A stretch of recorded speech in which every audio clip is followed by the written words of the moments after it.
लोकसभा चुनाव के 6 चरण खत्म हो चुके हैं।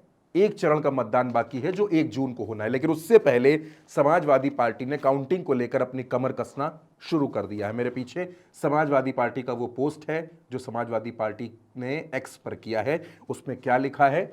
समाजवादी पार्टी के नेता और कार्यकर्ता मुस्तैद रहें और डटे रहें। यूपी की हर सीट पर सपा मजबूती के साथ आगे है। इस चुनाव में भाजपा और उसके प्रशासन की कोई चालबाजी नहीं चलेगी।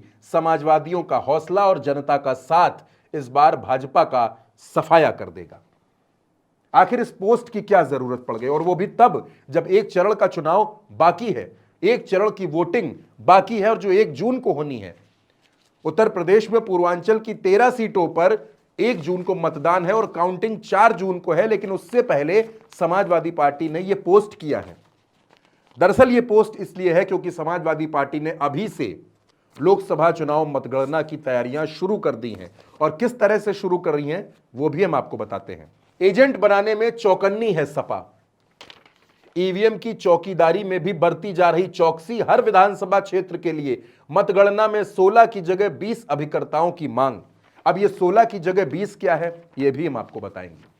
दरअसल ईवीएम पर बार बार विपक्ष ने प्रश्न चिन्ह खड़े किए हैं, और ईवीएम के साथ साथ ईवीएम की सुरक्षा और मतगणना भी सवालों के घेरे में रही है। विपक्ष के मुताबिक विपक्ष ने हमेशा प्रश्न खड़े किए हैं, लेकिन इस बार 2024 के चुनाव में विपक्ष ने मतगणना के लिए अपनी पेटी कस ली है। समाजवादी पार्टी हो या कांग्रेस हो, उन्होंने अपने जो कार्यकर्ता हैं उनकी ट्रेनिंग शुरू कर दी है कि काउंटिंग के दिन आपको कितना मुस्तैद रहना है काउंटिंग स्थल पर, और किस तरीके से मतगणना पर नजर बनाकर रखनी है। चुनाव आयोग ने जो निर्देश दिए हैं उसके मुताबिक काउंटिंग में एक विधानसभा सीट की अगर हम बात करें, एक लोकसभा सीट 5 विधानसभा सीट से मिलकर बनती है। अगर एक विधानसभा सीट की बात करें तो 14 टेबल वहां बनेंगे। 14 टेबल्स पर एक विधानसभा सीट की काउंटिंग होगी। इसको थोड़ा सा और आसान भाषा में आपको समझा देते हैं किस तरीके से यह चीज होगी।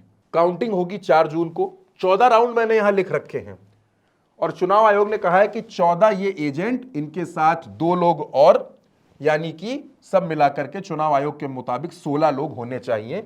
लेकिन समाजवादी पार्टी की क्या तैयारी है? समाजवादी पार्टी की तैयारी है 20 लोगों की, यानी चुनाव आयोग के मुताबिक लोकसभा की काउंटिंग में 80 लोग। इन 80 लोगों में प्रत्याशी शामिल नहीं है, प्रत्याशी अलग से रहेंगे। प्रत्याशी को काउंटिंग स्थल पर जाने की पूरी इजाजत है। ये 80 लोग मतगणना का हिस्सा होंगे बतौर एजेंट। लेकिन समाजवादी पार्टी की तैयारी यह है कि वो एक लोकसभा सीट पर 100 एजेंट तैयार करेगी। इसके पीछे 2 वजह हैं।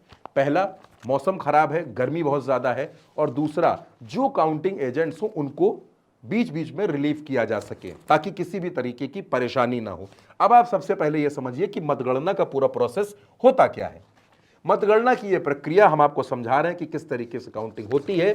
मतगणना में सबसे पहले रिटर्निंग अफसर और उनके सहयोगी सबके सामने वोटों की गोपनीयता की शपथ लेते हैं, यानी वो ये शपथ लेते हैं कि काउंटिंग के दौरान हम पूरी तरीके से ईमानदार और पारदर्शी रहेंगे। मतगणना शुरू होने के पहले रिटर्निंग अफसर की मौजूदगी में सभी ईवीएम की जांच की जाती है। राजनीतिक दलों के उम्मीदवारों को अपने काउंटिंग एजेंटों के साथ मतगणना केंद्रों में मौजूद रहने का अधिकार है। काउंटिंग एजेंट वोटों की गिनती को देख सकते हैं। सबसे पहले पोस्टल मतपत्रों की गिनती की जाती है और इसके बाद ईवीएम की गणना शुरू हो जाती है। यह काउंटिंग का मोटा मोटा प्रोसेस है जो 4 जून को होगा, यानी कि हर चुनाव में यही प्रोसेस अपनाया जाता है काउंटिंग को लेकर। लेकिन आज काउंटिंग की इतनी ज्यादा बात क्यों हो रही है, समाजवादी पार्टी इतनी मुस्तैद क्यों है, उसको समझने के लिए समाजवादी पार्टी के नेता हैं आईपी सिंह, उनके एक पोस्ट को समझते हैं कि आखिर उन्होंने क्या लिखा है।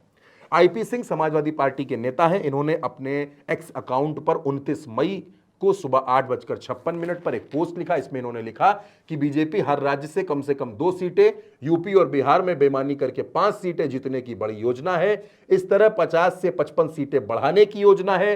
एग्जिट पोल में 300 से 350 प्लस सीटें गोदी मीडिया चैनलों को 1 जून से दिखाना अनिवार्य किया गया है।